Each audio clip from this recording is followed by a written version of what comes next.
Hi hello నమస్తే అందరికీ welcome to my channel గన స్టోరీస్ వరల్డ్. ఇక స్టోరీలోకి వెళ్ళిపోదాం. మై డియర్ రాక్షసి ఎపిసోడ్ 7. నాకు వాటి మీద మోజు లేదు ఆర్యన్ గారు. నేను నా చెల్లి, నాకు ఇదే ప్రపంచం. మా ఇద్దరికి రోజు కడుపు నిండా తిండి దొరికితే అదే 10,000 నాకు. కానీ అక్కడ ఉన్న నన్ను తీసుకొచ్చి మీరు ఇక్కడ ఈ స్థితిలో నిలబెట్టారు అంది అవంతిక. ఈ స్థితిలో అంటే నీకు నచ్చిందా నచ్చలేదా? నేనేమైనా నిన్ను బలవంతం చేస్తున్నానా అని అడిగాడు ఆర్యన్. ఇందులో మీ బలవంతం ఏం లేదు ఆర్యన్ గారు. నా ఇష్టం ఉంది, అలాగే నా పరిస్థితి ఉంది, నా అవసరం ఉంది అని చెప్పింది అవంతిక తన తలని కిందికి వంచేసి. తల కిందికి వంచి కన్నీళ్లు కారుస్తున్న అవంతికని ఆర్యన్ తన గడ్డాన్ని పట్టుకొని తన ఫేస్ని పైకెత్తాడు. కళ్ళ నిండా నీళ్లతో ఆర్యన్ వంక చూసింది అవంతిక. ఒసేయ్ రాక్షసి, ఇప్పుడెందుకే ఈ కన్నీళ్ళు? నీకు నేను ఉన్నాను కదే అన్నాడు. ఈ ఒక్క మాట అవంతికకి భరోసా అనిపించింది. కానీ అది కొన్ని రోజులే అని తెలిసి మళ్ళీ బాధకి గురైంది తన మనసు. ఇటు చూడు రాక్షసి అంటూ ఏమీ తెలియని అమాయకురాలివే నీవు. నీకు లోకం పోకట తెలియదు. ఈ లోకంలో మనుషులు ఎలా ఉంటారో తెలియదు. నువ్వు ఒక రేర్ పీస్వి తెలుసా? ఎలా అంటే నువ్వు ఒక అద్భుతంవి. నీకు ఈ లోకంలో జరిగే కుళ్ళు కుతంత్రాలు చెడు గురించి ఏదీ తెలియదు. నీలాగే అందరూ మంచోళ్ళు ఉంటారు అనుకుంటున్నావు. కానీ నీకు తెలిసింది గోరంతేనే. తెలియాల్సింది కొండంత. నువ్వు అనుకున్నట్టు ఈ లోకమంతా మంచిది కాదు, ఇంక్లూడింగ్ నాతో సహా. నేను కూడా నా అవసరం కోసమే నిన్ను వాడుకుంటున్నాను.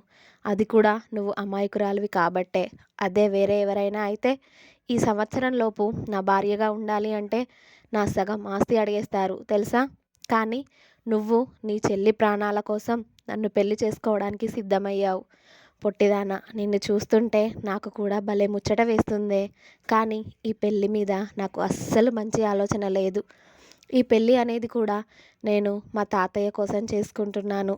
ఓ సంవత్సరం గడిచాక నీకు నాకు కుదరలేదు అని విడాకులు తీసుకుందాం అంతే. ఆయనకి కూడా నా పెళ్ళి చూశాను అన్న కోరిక నెరవేరుతుంది.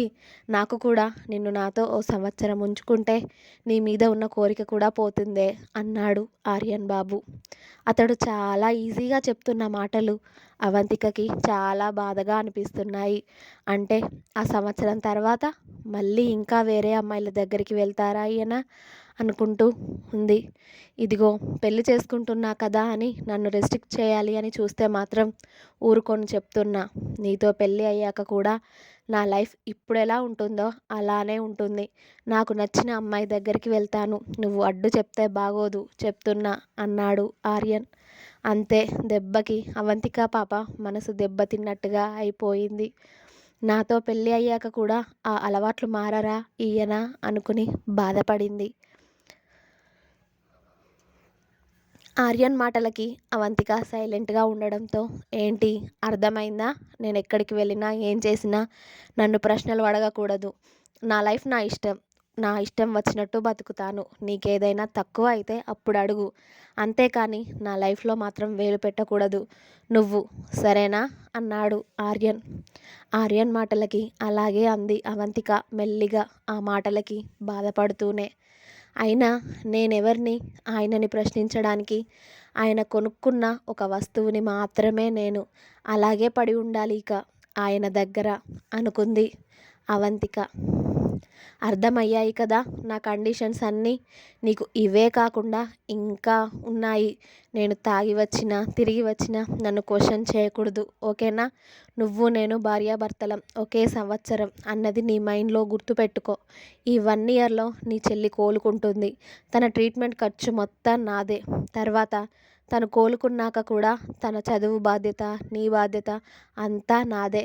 మీరు ఉండడానికి ఒక ఇల్లు, నీకు జాబ్ అన్నీ నేనే చూసుకుంటాను. కానీ సంవత్సరం తర్వాత నీకు నాకు ఎలాంటి సంబంధం ఉండదు. అలా అని ఈ పేపర్లో సంతకం చేయి అని ఒక పేపర్ అవంతిక ముందు పెట్టాడు ఆర్యన్. ఆ పేపర్స్ని చూసి ఒక విరక్తికరమైన నవ్వు నవ్వింది అవంతిక. నా బతుకే ఇంత అనుకుంటా. ఎవరి ప్రేమను నేను జీవితకాలం నోచుకోలేనేమో. ఈయన నా జీవితంలోకి రంగులు నింపడానికి వచ్చారు అనుకున్నాను.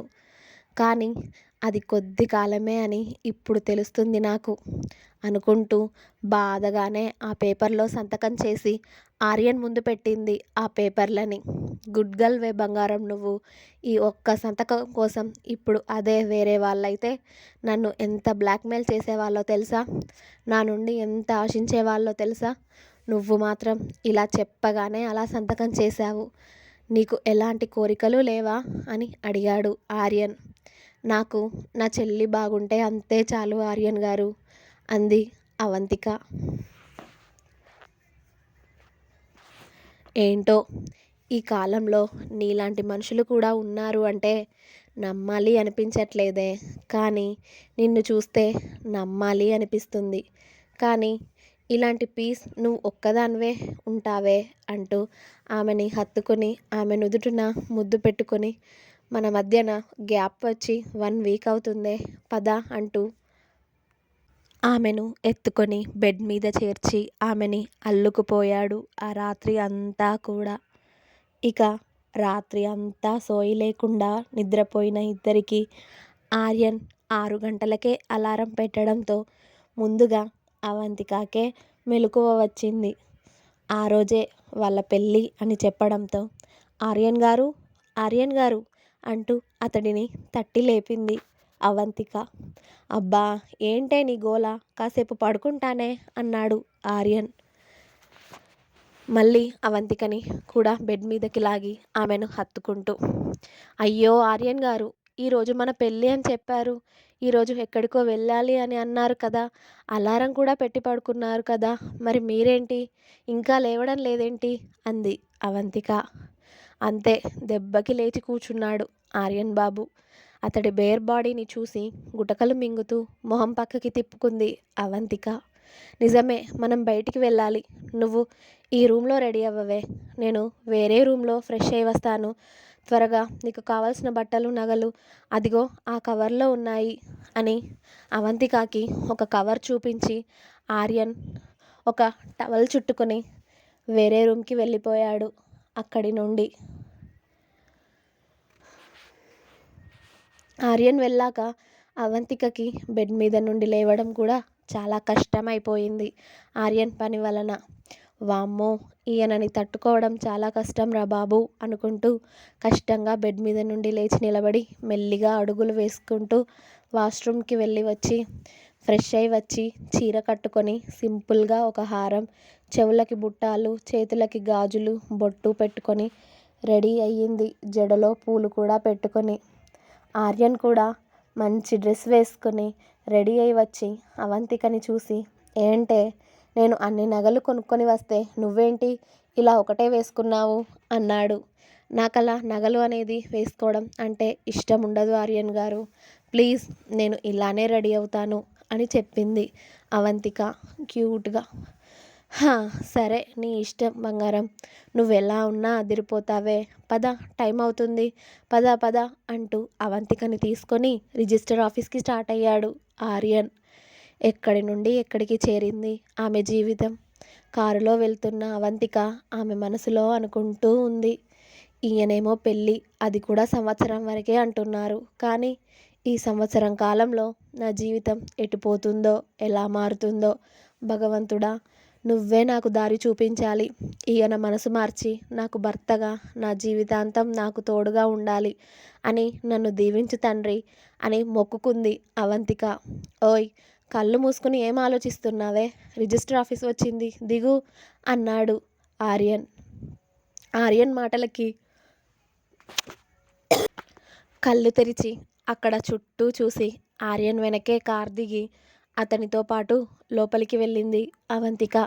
అక్కడ ఆల్రెడీ వాళ్ళ ఇద్దరు పెళ్ళికి సాక్షి సంతకాలు పెట్టేవాళ్ళు కూడా ఉండడంతో ఆర్యన్ అవంతిక అక్కడికి వెళ్ళి దండలు మార్చుకున్నాక ఇద్దరూ సంతకాలు చేశాక అవంతిక మెడలో 3 ముళ్ళు వేసేశాడు ఆర్యన్.